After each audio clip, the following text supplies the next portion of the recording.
کہ جیسے پاکستان میں بعض ذاکرات اپنی بے پردگی کے لیے جواز لے کے آتی ہیں کس صورت میں کہ اے مومنات جب جناب زینب کی چادر نہیں رہی تو تمہارے سر پہ چادر کیوں ہے، تاکہ اپنی بے پردگی کو ایک جواز دے سکیں. تو یاد رکھیں اس قسم کی ذاکرات کی مجالس یا اس قسم کے جاہل ذاکروں کی مجالس منعقد کرنا ثواب کا سبب نہیں ہے، کیونکہ یہ ہدف امام حسین سے دور کر رہے ہیں لوگ.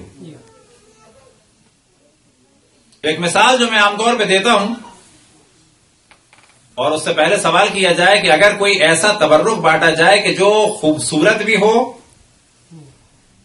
خوشبودار بھی ہو اور خوش ذائقہ بھی ہو، خوبصورت، خوش ذائقہ اور خوشبودار، لیکن اسے کھا کے یا جان جانے کا خطرہ ہو یا پیٹ خراب ہونے کا خطرہ ہو، تو ایسا تبرک بانٹنے کا ثواب ہے؟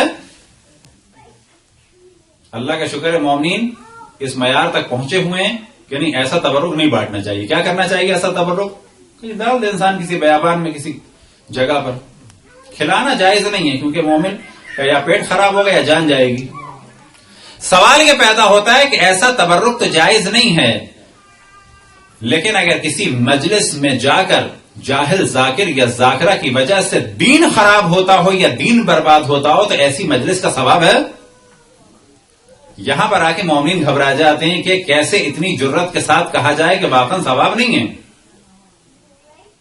یہاں پہ آ کے کنفیوز ہو جاتے ہیں. لیکن یاد رکھیں جرت کے ساتھ کہنا ہوگا اس قسم کی مجالس کو برپا کرنے کا کوئی ثواب نہیں ہے بلکہ گناہ ہے، کیونکہ ایسے افراد مومنین کو ہدف امام حسین سے دور کرتے ہیں، قریب نہیں کرتے، دور کرتے ہیں.